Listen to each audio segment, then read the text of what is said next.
नमस्कार दोस्तों, मैं हूं नवीन पाटीदार और आप देख रहे हैं वॉइस एमपी। मध्य प्रदेश की सियासत को लेकर लगातार हर एक अपडेट हम आपको दिखाते रहे। साथ ही अगर बात की जाए तो इस विधानसभा में किस तरह के मुद्दे जो है, खासकर अगर बात की जाए तो किसानों का, वो मुद्दा किस तरीके से गर्माता हुआ दिखेगा। किस तरीके से भारतीय जनता पार्टी की बात की जाए तो किस तरीके से कांग्रेस पर हमलावर होती है। इस मुद्दे को लेकर, इस तमाम मुद्दों को लेकर हमारे साथ मौजूद है वरिष्ठ पत्रकार मुस्तफा यूनुस से जानेंगे, कोशिश करेंगे किस तरीके से जो है किसानों का मुद्दा इस चुनाव में गर्माता हुआ दिखता है। मुस्तफा जी, बात की जाए तो बारीकी से बात करें किस तरीके से किसानों का मुद्दा खासकर इस चुनाव में जो है एक बड़ा मुद्दा बनेगा। देखिए नवीन, आपने बिल्कुल ठीक कहा। चुनाव की रणभेरी बज चुकी है और मध्य प्रदेश के दो प्रमुख राजनीतिक दलों की यदि बात की जाए तो बीजेपी और कांग्रेस, उन्होंने बिसात पर अपने मोहरे जमाना शुरू कर दिए हैं। दोनों ही दल अंदर खाने पूरी तैयारी में लगे और जैसे जैसे मध्य प्रदेश में हम चुनाव के नज़दीक जा रहे हैं वैसे वैसे क्लियरिटी आना शुरू हो गई है कि आखिर इन चुनावों के मुद्दे होंगे क्या।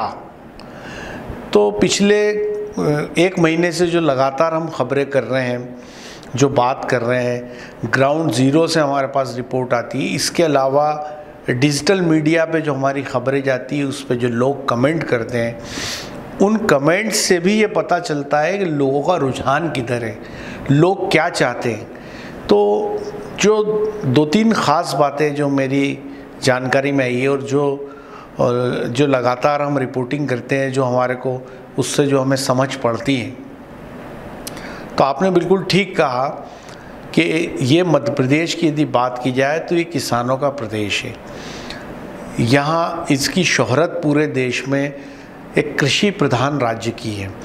यहाँ कोई टूरिज़्म को लेके बड़ा काम नहीं है, पूरे देश में हमारी कोई शोहरत हो, या इंडस्ट्री को लेके कोई ऐसा नहीं है कि हमारे देश में इसकी पूरी शोहरत हो।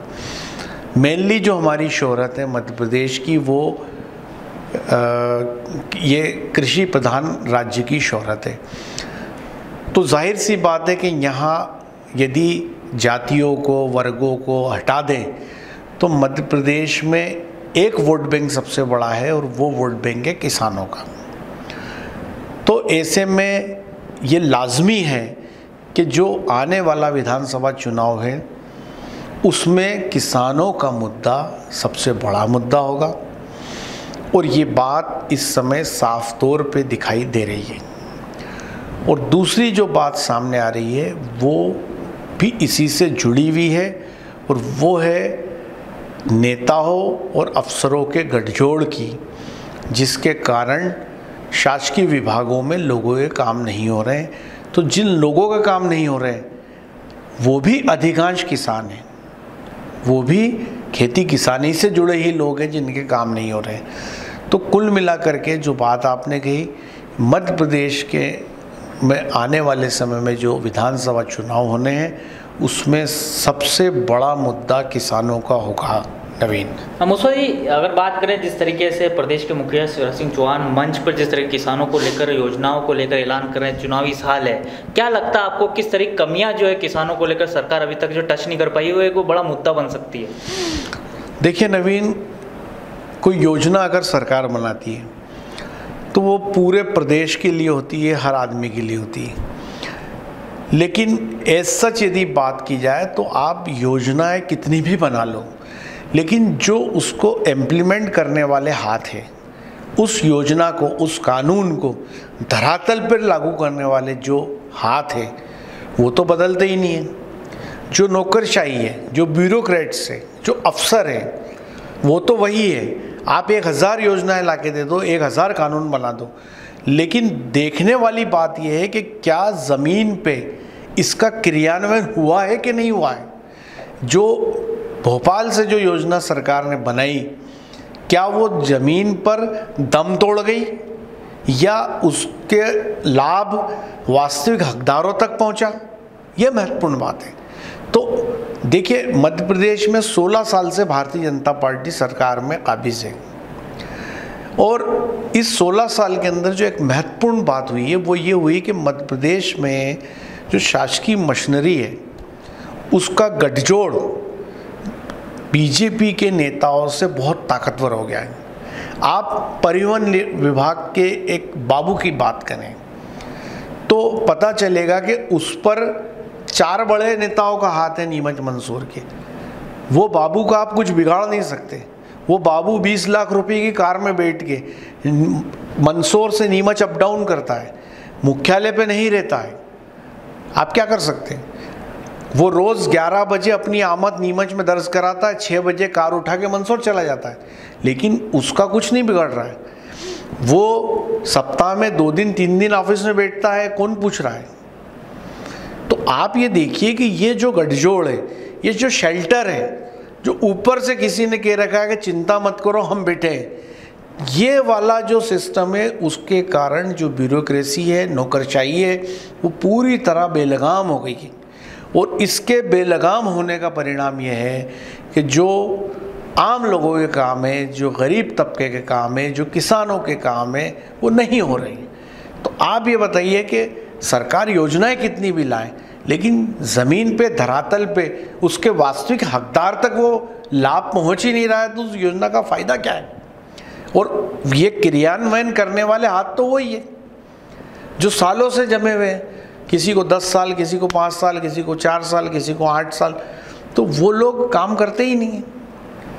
तो इसलिए जो मेरा ये कहना है कि ये गठजोड़ और किसानों के जो दिक्कतें हैं, जो परेशानियां हैं, वो इस चुनाव में सबसे बड़ा मुद्दा होंगे। चाहे वो एमएसपी की बात करें, आप समर्थन मूल्य पे ख़रीदी की बात करें, मंडियों के हालातों पे बात करें, जिस तरह से मंडियों में किसान अनाज बेचने जाता है, जिस तरह से व्यापारियों का गठजोड़ काम करता है, जो मंडी प्रशासन के साथ उनका पूरा नेक्सस है, किस तरह से वो किसानों का माल 1, 2, 3 कर देते हैं, उसको सोचने समझने का इंतज़ार भी नहीं होता है।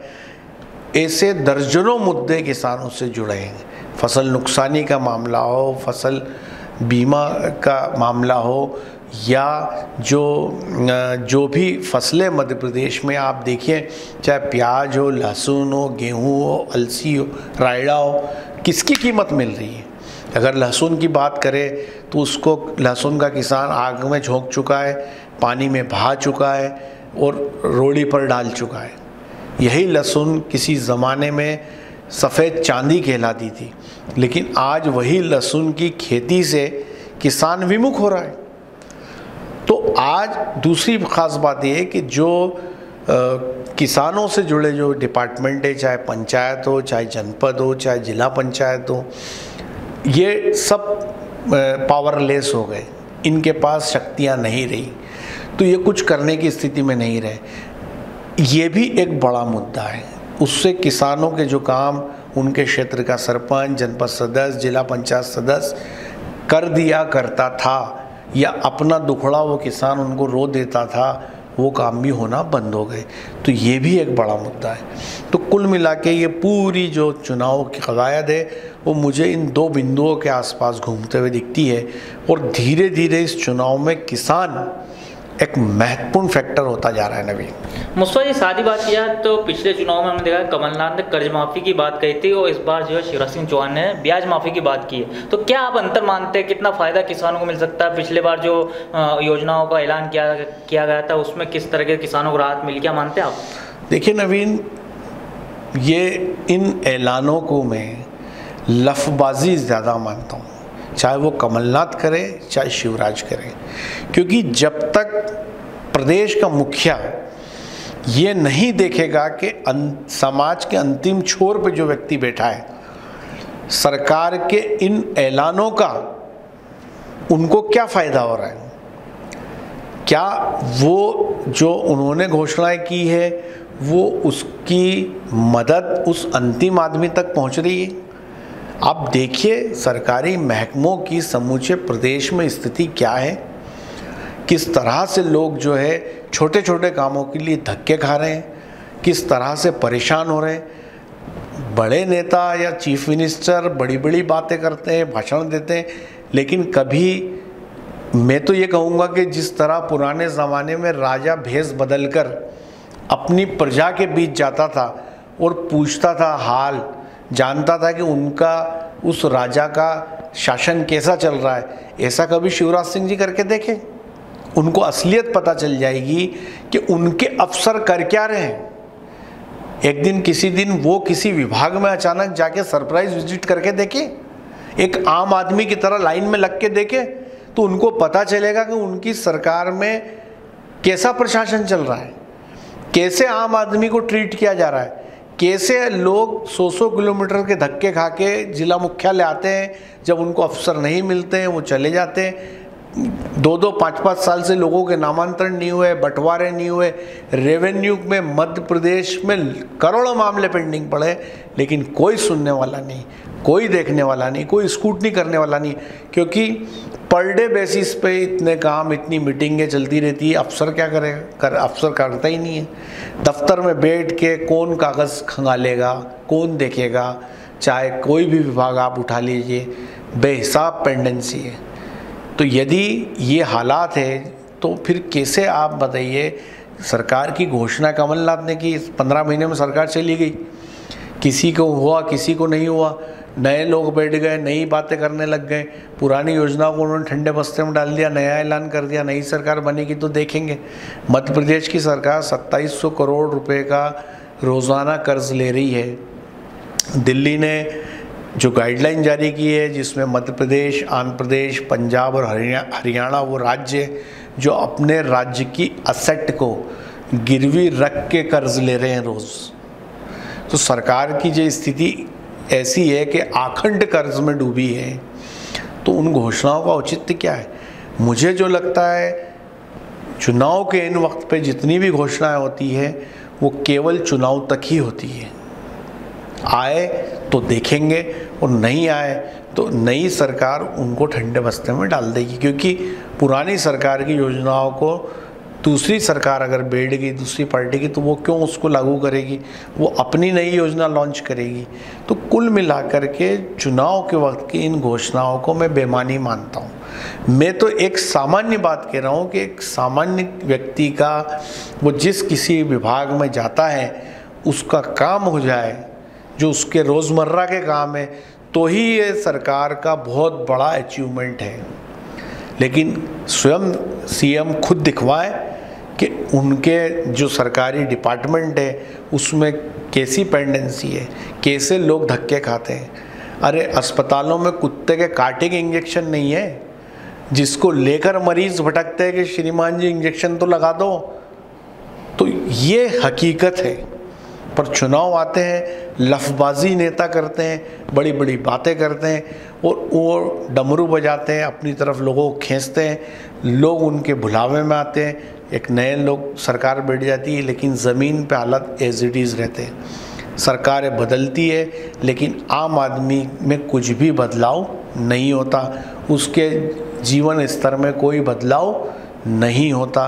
ऐसे नगरीय प्रशासन विभाग को उठा लीजिए, उन चाहे परिवहन विभाग को उठा लीजिए, चाहे मंडी कृषि को उठा लीजिए, आप देखिए जो मंडी सचिव वो कितना बड़ा आदमी होता है।